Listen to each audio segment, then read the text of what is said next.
할렐루야. 오늘도 함께 예비하는 사랑하는 모든 가족들에게 하나님의 은혜와 능력과 평강, 복의 복이 넘치기를 주님의 이름으로 축원합니다.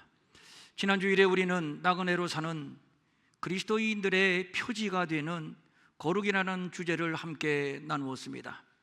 거룩은 단순한 윤리적인 요구가 아니라 하나님을 소망하며 타협 없이 사는 그리스도인의 삶의 가치, 즉 정체성이라고 할 수 있습니다. 하나님이 창조하신 에덴은 단순히 물리적인 공간을 넘어선 하나님의 임재와 예배가 이루어지는 하나님 나라의 모형이었습니다. 본질은 거룩이었고, 이곳에서 인간은 창조주와의 긴밀한 동행, 그리고 생육하고 번성하는 충만한 복도 함께 누렸습니다. 그런데 죄로 인해서 거룩한 조화는 무너졌고, 아담과 하와는 큰 두려움으로 하나님의 낯을 피하여 숨었으며 서로를 탓하며 결국 에덴에서 쫓겨났습니다. 하나님의 임재와 친밀한 교제, 참된 예배가 끊어진 인류사의 비극이었습니다. 그 결과 세상은 악함과 음란함과 우상숭배가 지배하는 타락한 세상이 되어버리고 말았고, 인생은 죄의 종이요 예배를 잃어버린 나그네 방랑자가 되어버리고 말았습니다. 이러한 인생들에게 무슨 희망이 있겠습니까? 없다는 것이 결론입니다. 그러나 이 절망의 한복판에 하나님은 당신의 아들 예수 그리스도를 보내시고 흠도 없고 점도 없는 그리스도의 보혈로 우리를 거룩하게 하셨습니다. 우리가 비록 나그네이지만 거룩을 생명처럼 여기며 살아가는 것은 우리의 정체성이 바로 거룩이기 때문입니다. 다니엘과 그의 세 친구가 사자굴이나 불못불 속에서도 거룩을 지킨 것처럼 성도는 세상의 어떠한 압력 속에서도 거룩을 생명처럼 지키며 살아갑니다. 거룩을 잃으면 성도가 아닙니다. 그리고 거룩은 우리로 하여금 산 소망을 바라보게 합니다. 산 소망은 막연한 기대감이 아니라 반드시 성취될 살아있는 소망을 말하는데, 성경은 이렇게 말씀하고 있습니다. 예수 그리스도께서 나타나실 때에 너희에게 가져다 주실 은혜를 온전히 바랄지어다. 그렇습니다. 성도의 산 소망은 예수 그리스도의 재림과 또 그가 가져다 주시는 은혜입니다. 이를 오늘 본문은 새하늘과 새 땅이라고 말하고 있습니다. 하지만 당시 교회 안에는 재림을 부정하고 방종을 부추기는 거짓 교사들이 있었습니다. 자기의 정욕을 따라 행하며 조롱하여 이르되 주께서 강림하신다는 약속이 어디에 있느냐? 조상들이 잔 후로부터, 그러니까 수많은 조상들이 태고 쪽부터 있었지만 그때부터 만물이 처음 창조될 때와 같이 그냥 있다. 그때부터 지금까지 만물이 처음 창조될 그 모습 그대로 있지 않느냐? 재림은 없다. 그러니까 조롱하며 재림을 부정하는 자들이 생겨나게 됐는데, 저들의 논조대로라면 창조된 우주 만물의 자연 질서는 그대로인데, 변함이 없는데 무슨 생뚱맞게 예수님의 재림은 무엇이고 종말은 무엇이냐? 그것은 아예 없다, 허구다, 이런 얘기지요. 이 말은 단순히 재림을 부정하는 것이 아닙니다. 재림이 없으니 너희들의 정욕대로 살라는 것입니다. 정욕이 무엇입니까? 거룩의 반대 개념으로서 육신의 정욕과 안목의 정욕과 이생의 자랑, 이렇게 살라고 방종을 부추기는 말입니다. 아담을 타락시켰던 수법과 똑같은 수법인데 무시무시한 사단의 괴력이 숨겨져 있습니다. 이에 대하여 베드로는 단호하게 말합니다. 주의 약속은 어떤 이들이 더디다고 생각하는 것 같이 더딘 것이 아니라 오직 주께서는 너희를 대하여 오래 참으사 아무도 멸망하지 아니하고 다 회개하기에 이르기를 원하시느니라. 그러니까 예수님의 재림이 더딘 것처럼 느껴지는 이유는 아무도 멸망하지 않고 다 회개하고 구원받기를 원하시는 하나님의 인내, 제한이 없는, 차별이 없는 하나님의 사랑을 나타내는 말입니다. 이를 하나님의 보편적 구원이라고 말하고, 이것이 곧 하나님께만 있는 아가페 사랑입니다. 땅의 모든 족속이 너로 말미암아 복을 받게 될 것이다, 내 씨로 말미암아 천하 만민이 복을 받을 것이라는 아브라함에게 하신 약속이 드디어 예수 그리스도를 통해서 완벽하게 성취되었습니다. 그는 세상 죄를 지고 가는 하나님의 어린 양이시며 자기 백성을 죄에서 구원할 구주이십니다. 이를 위하여 십자가에서 대속 제물이 되어 죽으셨고, 그리고 부활하셨고, 그리하여 그를 믿는 자마다 멸망치 않고 영생을 얻는 우리의 생명의 주, 우리의 구주가 되셨습니다. 그리고 승천하시기 전 제자들에게 너희는 가서 모든 족속으로 제자를 삼아라, 그리고 내가 너희에게 분부한 모든 것을 지키게 하라, 이렇게 말씀하시고, 이를 위해서 오직 성령이 너희에게 임하시면 너희가 권능을 받고 땅끝까지 이르러 내 증인이 되리라, 성령을 보내실 것을 약속하셨습니다. 바울도 이 사실을 우렁차게 증언하고 있습니다. 유대인이나 헬라인이나 차별이 없습니다. 누구든지 주의 이름을 부르는 자는 구원을 받을 것이다. 바로 이것입니다. 하나님의 소망은 단 하나, 모든 나라, 모든 백성 누구든지 아무도 멸망치 않고 영생을 얻는 것입니다. 이를 위해서 예수님도 아버지가 일하시니 나도 일한다고 말씀하셨고, 성령님도 오늘 쉬지 않고 일하고 계시며, 그래서 지금도 구원받는 자의 수는 멈추지 않고 계속 채워지고 있는 것입니다. 베드로는 강한 어조로 명령합니다. 너희는 이 한 가지를 잊지 말라.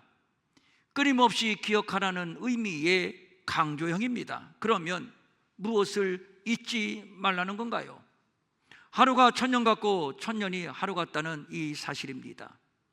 이해하기가 참으로 어렵습니다.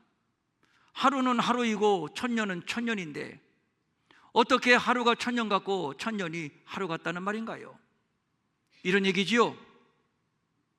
하나님께는 지나간 천년이 바로 어제요, 하루라는 이 짧은 시간 안에 천년 안에 이루어질 일들이 순식간에 이루어진다는 얘기입니다.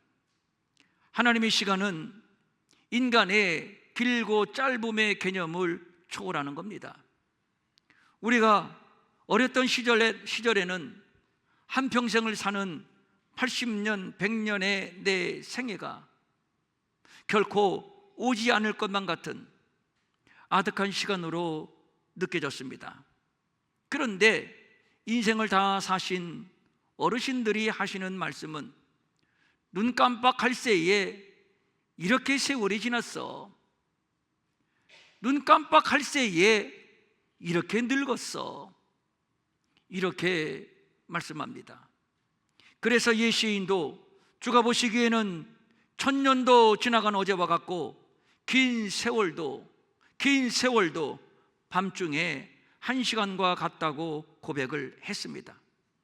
인간에게는 상상하기도 어려운 천년이라고 하는 세월도 하나님께는 고작 어제 하루, 밤중에 한 시간에 불과하다는 얘기입니다. 이것이 바로 시간의 제약을 받지 않는 하나님의 영원성, 또 하나님의 초월성입니다. 그러니까 처음부터 끝까지 측량할 수 없는 유구한 역사의 시간이 마치 설계사가 자기가 그려놓은 설계의 도면을 눈앞에 놓고 보듯이, 설계사는 도면을 보고 완성된 건물을 상상하거든요. 그렇습니다. 하나님께는 역사의 이 긴 시간이 현재요, 한순간에 지나지 않는 것이며 하나님께는 이미 이루어진 사건입니다. 그래서 성경은 주께서 가까우시니라, 보라 심판주가 문 밖에 서 계신다, 이렇게 말하고 있는 것이지요. 그러므로 중요한 것은 재림의 때가 언제인가, 이것이 아닙니다. 무엇이 중요하냐? 보라 지금은 은혜 받을 만한 때요, 보라 지금은 구원의 날이로다. 오늘이 바로 은혜 받는 기회요, 오늘이 바로 구원의 기회요.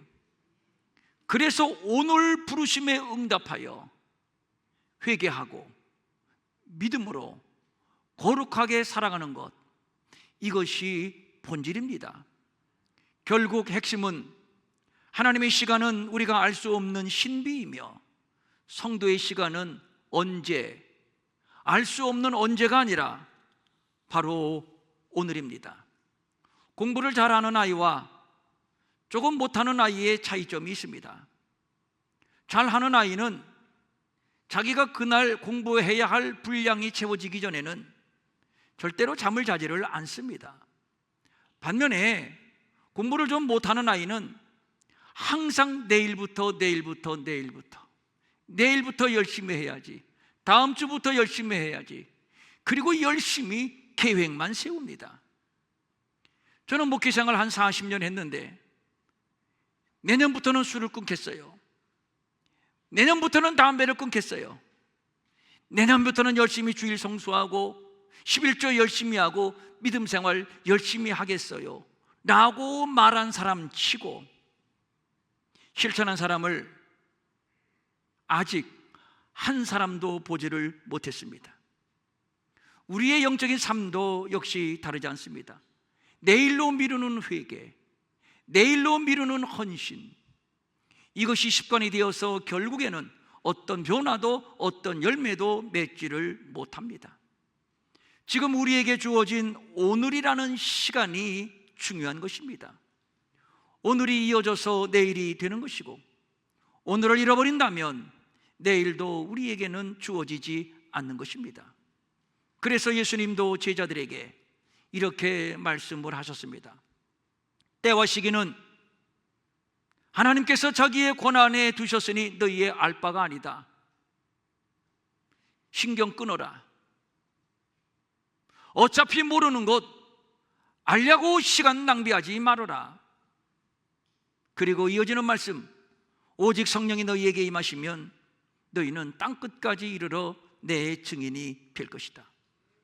이 말씀은 언제 주님이 재림하실 것인가, 그 날과 때를 알려고 헛된 시간, 헛된 에너지 소비하지 말고 오늘 성령 받고 오늘 그리스도의 증인 되는 것, 이것이 중요하다는 말씀입니다.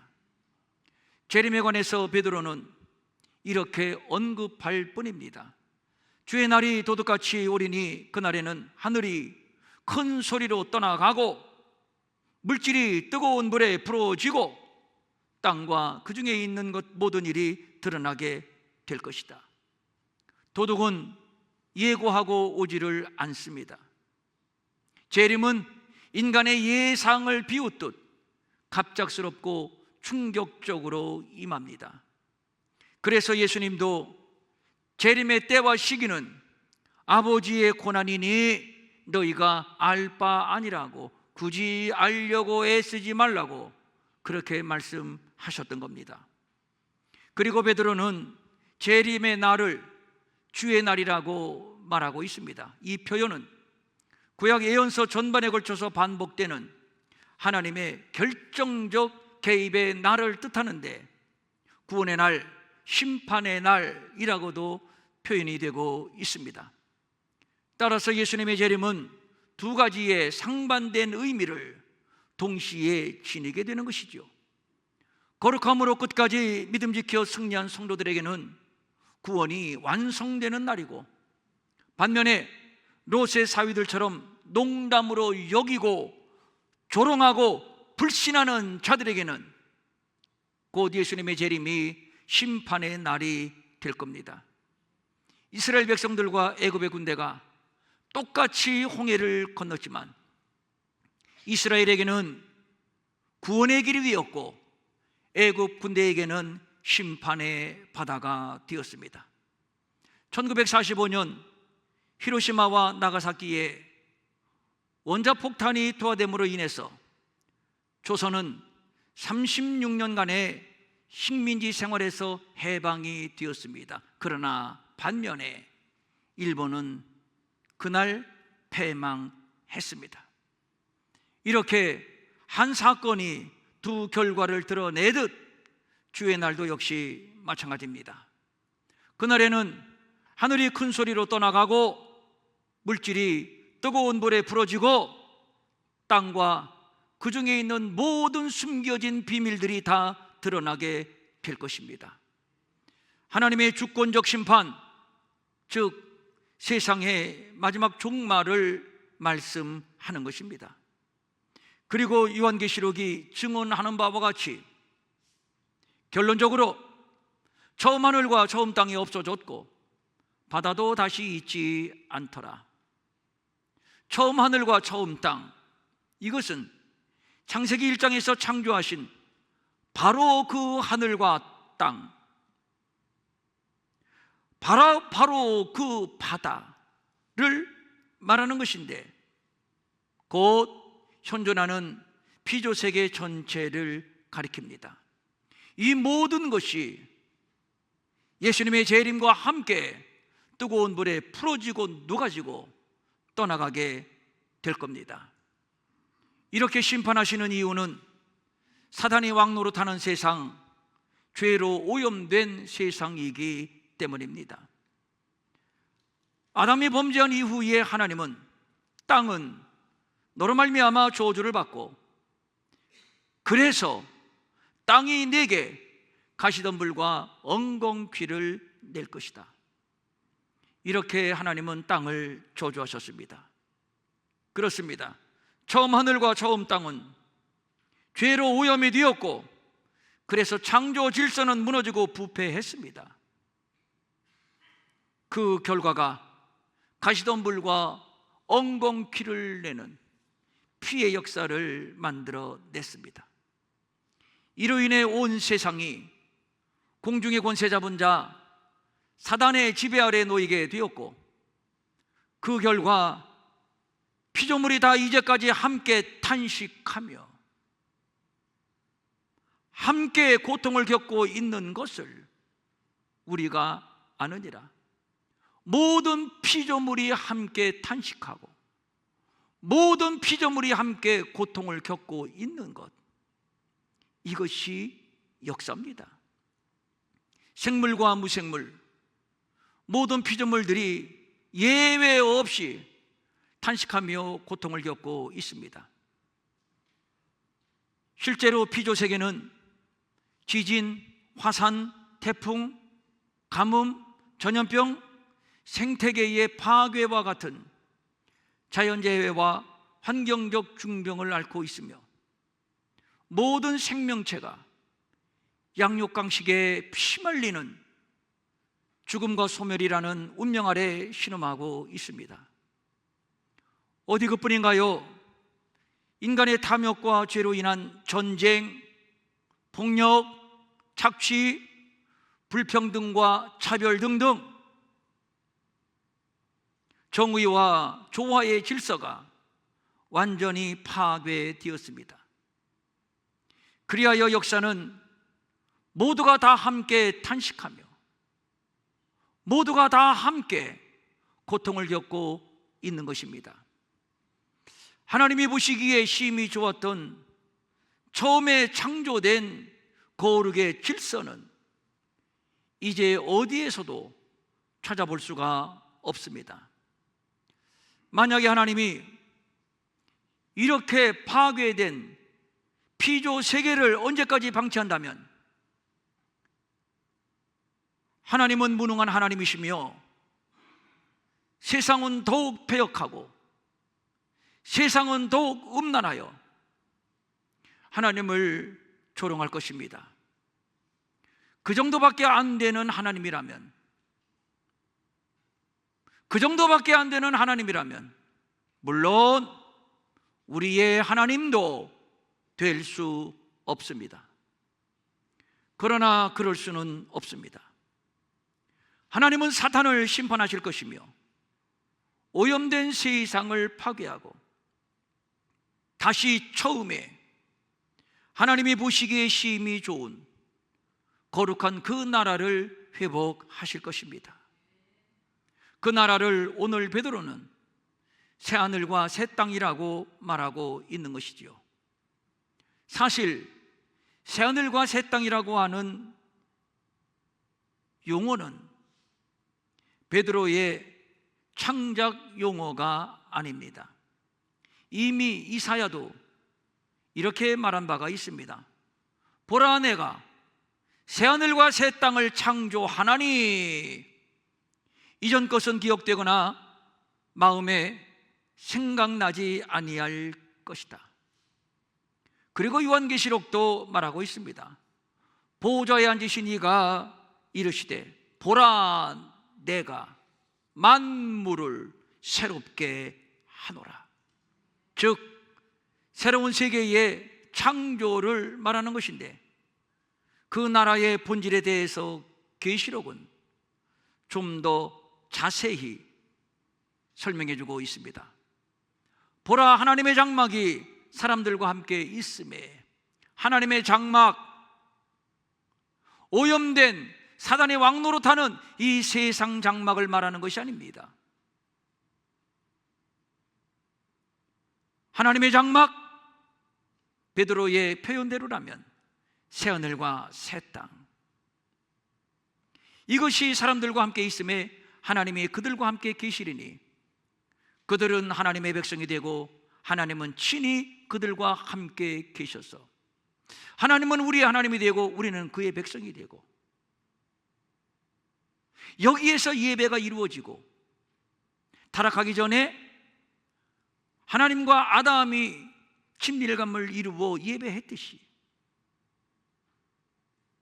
그 나라를 우리에게 약속하셨으니 그게 뭡니까? 하나님의 나라입니다. 그 나라에서는 모두 눈물을 그 눈에서 닦아주시니 다시는 사망이 없고 애통하는 것이나 곡하는 것이나 아픈 것이 다시 있지 아니하리니 처음 것들이 다 지나갔음이로라. 처음 것들 뭐죠? 오염된 처음 하늘과 처음 땅, 오염된 피조 세계, 이 모든 것들이 다 지나갔음이로라. 완전한 새하늘, 완전한 새 땅, 하나님 나라의 이루심을 말씀하고 있는 겁니다. 예수님이 오셔서 십자가로 승리하심으로 말미암아 마귀는 이미 그때 심판을 받았습니다. 저들의 운명은 이미 그때 결정이 났습니다. 최후의 날에 불과 유황에 던져지는 집행만 남았습니다. 그런데 우리가 기억해야 할 것이 있습니다. 눈치가 백단이라는 말이 있는데, 사탄은 자기의 때가 얼마 남지 않은 줄 이미 눈치채고 이미 알아채리고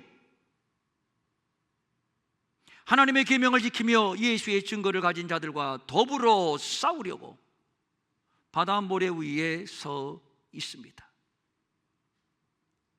사탄은 마지막까지 저항하고 마지막까지 발악하고 있습니다. 우는 사자처럼 삼킬 자를 두루 찾으면서 말입니다. 예수의 증거를 가진 자, 그들이 누구인가요? 베드로가 밝혀주고 있습니다. 어린 양 같은 흠없고 점없는 그리스도의 보배로운 피로 대속함을 받고 거룩한 행실과 경건함으로 하나님의 날이 임하기를 바라보고 간절히 사모하는 자들입니다. 그렇다면 당연히 사탄이 가만히 둘 리 없지요. 사탄은 사탄대로 자기의 운명을 지연시키려고 발악적인 공격을 멈추지 않을 겁니다.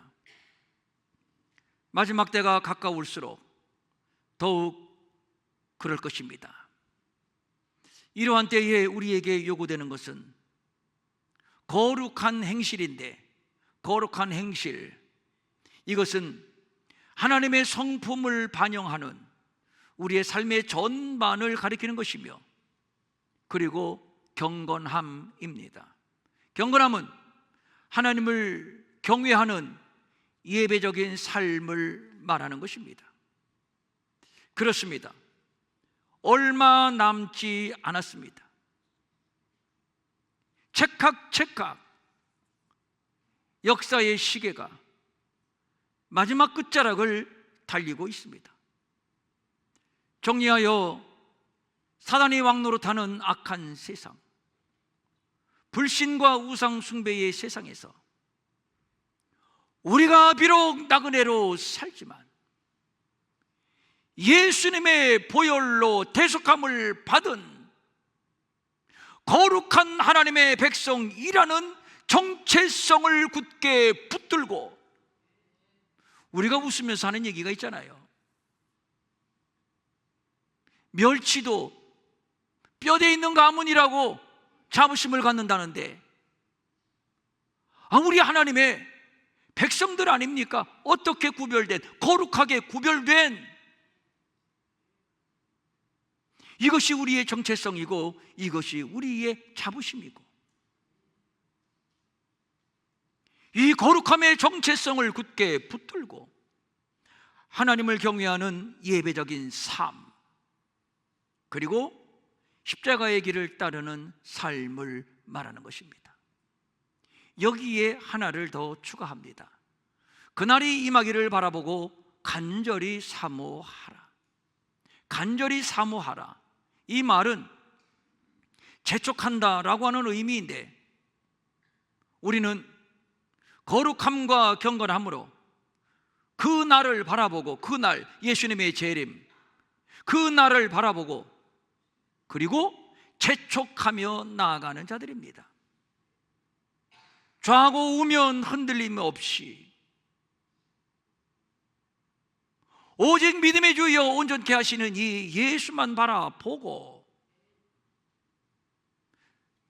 초지일관 달려가는 태도, 즉 바울의 고백과 같이 푯대를 향하여 그리스도 예수 안에서 하나님이 위에서 부르신 그 부르심의 상을 위하여 어떡하노라? 달려가노라.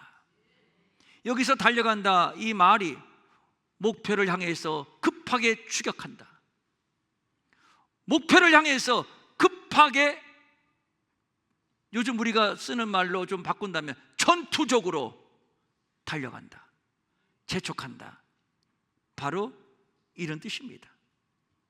그래서 오직 의인은 거룩함을 지키며 경건함으로 하나님을 예배하며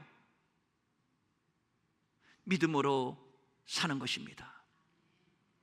사랑하는 성도님들, 문화가 발달하고 삶이 풍요로워진다고 세상이 언제까지 지속될 것이라고 생각하지 마십시오. 롯의 사위들처럼 비웃고 불신하다가 소돔과 함께 망한 것처럼 우리도 저들의 전철을 밟아서는 안 됩니다. 그들이 평안하다 안전하다 할 그때에 임신한 여자에게 해산의 고통이 이름과 같이 멸망이 갑자기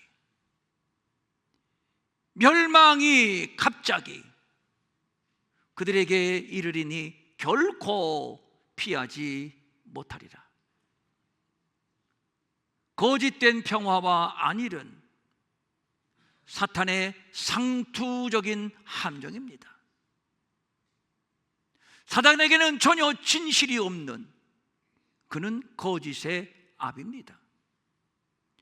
하나님의 말씀을 왜곡하고 의심하게 만들고 결국 파멸에 이르게 하는 놈입니다. 속으면 안 됩니다. 하나님이 작정하신 때가 이르면 주님은 다시 오셔서 세상을 심판하실 겁니다. 그리고 전혀 다른 세상, 새하늘과 새 땅을 이루실 겁니다. 이것은 하나님의 우주적 새 창조를 말하는 것이며, 죄와 불의를 심판하고 하나님의 의와 평화, 하나님의 완전하시고 거룩한 질서가 회복된 예배로만 충만한 하나님의 나라를 말하는 것입니다. 그러므로 세상의 심판이 오히려 우리에게는 산 소망이 되는 겁니다. 우리는 이 나라를 바라보며 나그네로 살아가는 그리스도인입니다. 베드로는 오늘 우리에게 이렇게 도전하고 있습니다. 평촌 일회교회의 성도들아, 너희가 어떠한 사람이 되어야 마땅하냐? 시간이 없어. 열심히 더 돈을 벌어야지. 좀 더 노력해서 출세하고 성공해야지. 이런 얘기가 아니죠. 예수님 재림하실 때 하늘로부터 가져다 주실 영원한 기업, 즉 최종적인 구원을 말하는 것이며, 이것이 바로 본문이 말하는 새하늘과 새 땅입니다. 거룩한 행실로 삶에서 하나님의 성품을 드러내며 경건함으로 하나님을 경외하는 예배적 일상, 그리고 선교하고 봉사하고 구제하고 사랑하고 섬기며, 그리고 그 날을 재촉하며 살아가는 나그네,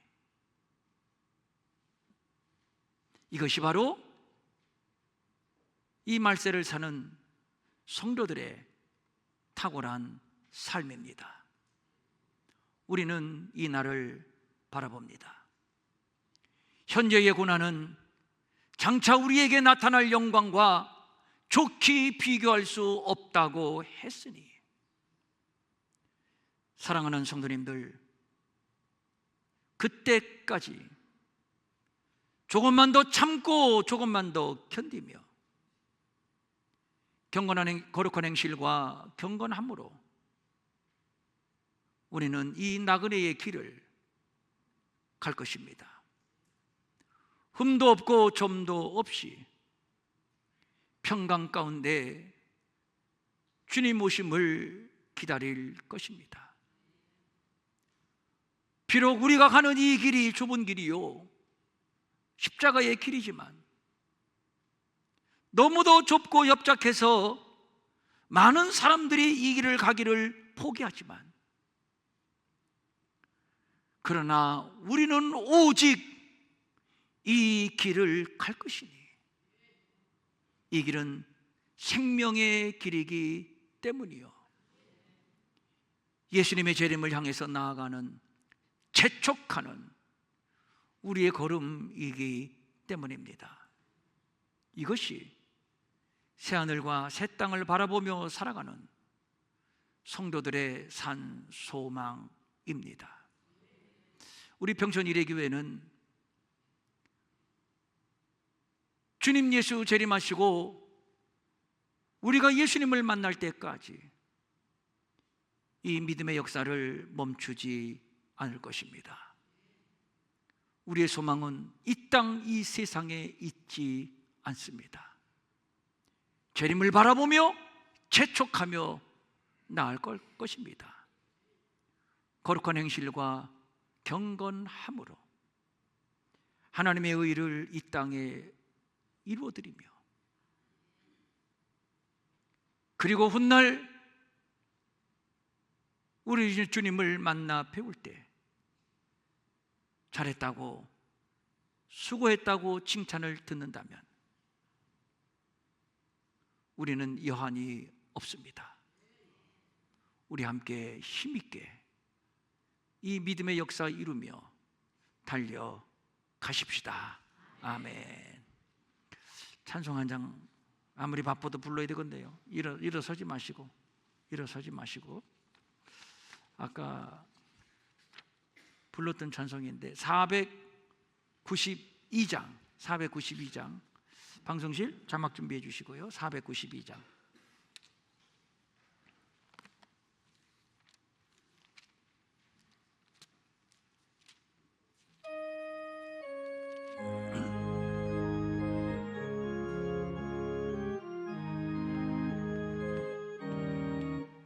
잠시 세상에 내가 살면서 항상 찬송 부르다가 날이 저물어 오라 하시면 영광 중에 나아가리. 열린 천국문 내가 들어가 세상 짐을 내려놓 아멘. 빛난 멸류관 받아 쓰고서 길이 살리 눈물 골짜기 더듬으면서 나의 갈 길 다 간 후에 내가 그래도 주를 배울 때 나의 기쁨 넘치리라. 열린 천국문 내가 들어가 세상 짐을 내려놓고 빛난 멸류관 받아 쓰고서 주와 함께 길이 살리. 나의 가는 길 멀고 험하며 산은 높고 고른 깊어.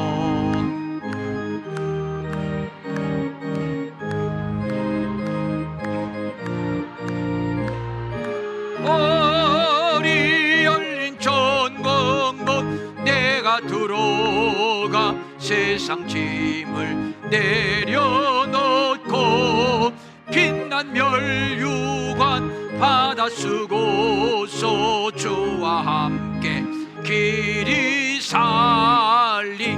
한숨 가시고 죽음 없는 날 사모하며 기다리니 내가 그리던 주를 배울 때 나의 기쁨 넘치리라. 열린 천국문 내가 들어가 세상 짐을 내려놓고 빛난 멸류관 받아 쓰고서 주와 함께 길이 살리.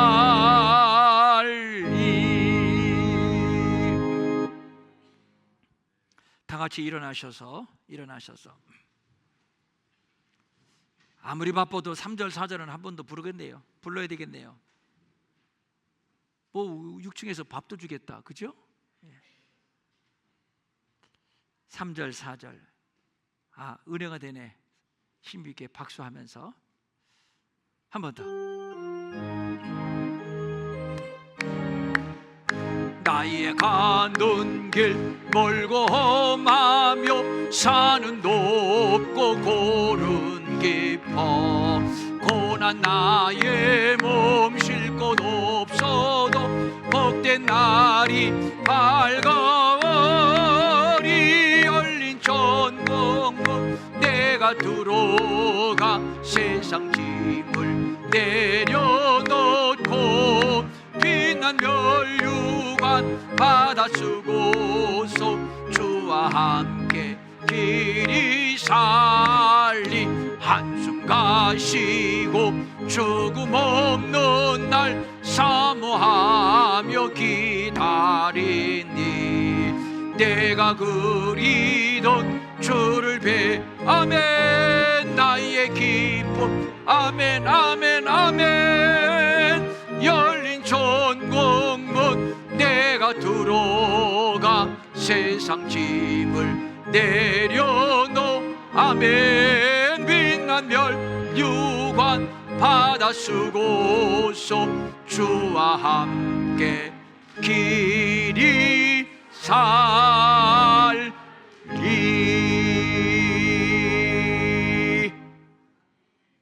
두 손을 모으고 가슴에 대시고 눈을 감고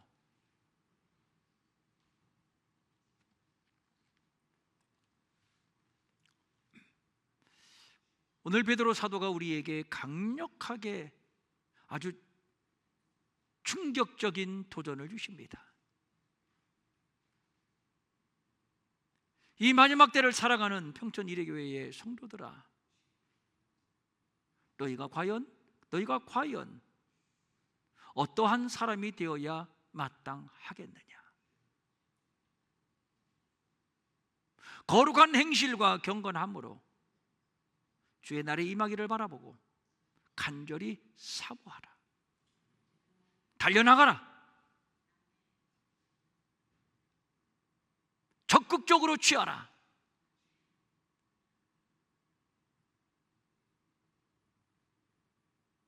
꼭 우리 평촌 이레교회에 알맞는 메시지입니다.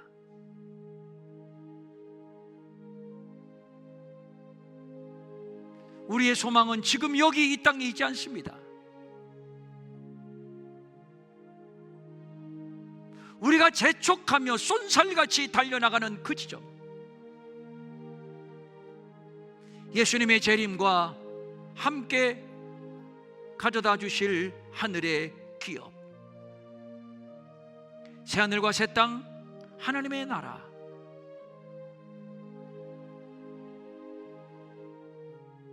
이것이 우리의 산 소망입니다. 그렇게 믿으시면 아멘. 그렇게 믿으시면 아멘.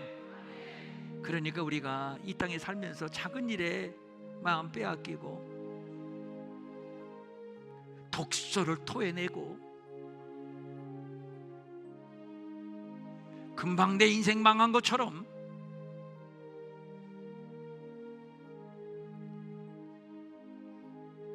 그러지 맙시다. 그러지 맙시다. 성령님, 고개를 들고 이 예배당을 나가기 전에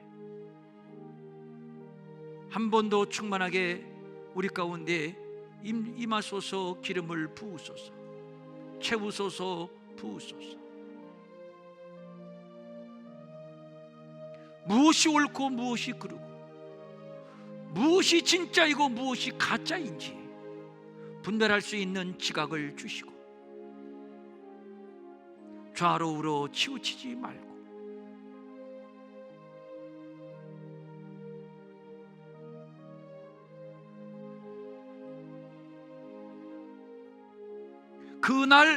그 나라를 쟁취하는 자들이 되게 하옵소서. 더 충만하게 부으소서. 비록 믿음이 없고 악하고 음란한 세상이지만 그러나 우리는 오직 믿음으로 살 것입니다. 거룩한 행실과 경건함으로 예배자의 길을 걸어갈 것입니다. 한 번 더 예수의 보혈로 우리를 더 씻어주시고 성령으로 거룩하게 하시고 능력을 더하사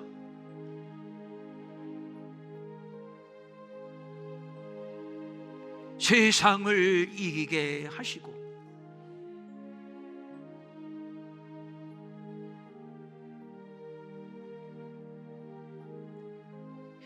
새하늘과 새 땅 그 나라를 향하여 주저함 없이 달리게 하옵소서. 달리게 하옵소서.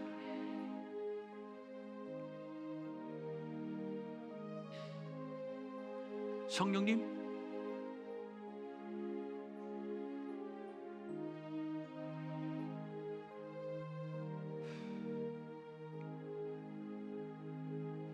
더 충만하게 각 사람 머리 위에 안수하소서. 기름을 부으소서.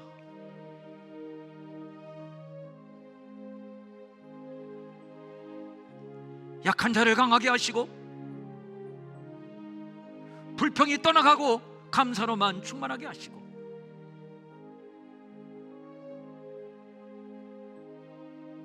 주 안에서 범사가 선을 이루며 형통케 하옵소서.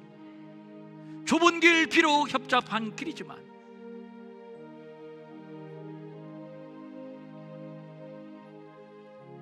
끝까지 이 길을 가기로 결단합니다. 주의 강하신 손으로 우리를 붙드시며 성령님 우리와 함께하사 동행하시며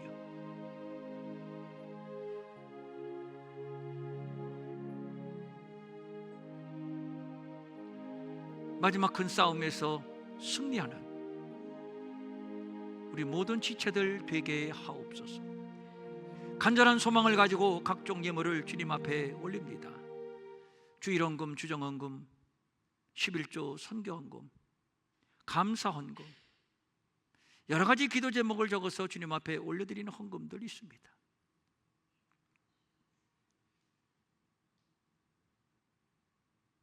이미 주께서 받으신 줄로 믿사옵나이다. 직접 와서 드리지만 또 인터넷으로 드린 손길도 있사오니 이미 하나님이 받으시고 응답하신 줄로 믿사옵나이다.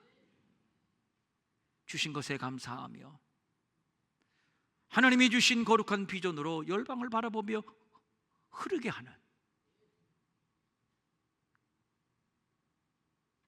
통로가 되게 하옵소서. 마음은 원이지만 가진 것이 없어 드리지 못해 민망히 여기는 성도들을 위로하시고 저들에게도 물질 주셔서 한 가지로 주님 앞에 바치며 쓰며 도우며 사는 풍성함이 있게 하여 주시옵소서.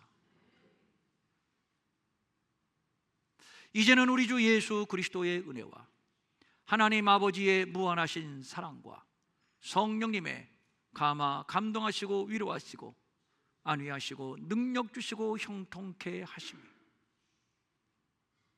새하늘과 새 땅을 바라보며 거룩한 행실과 경건함으로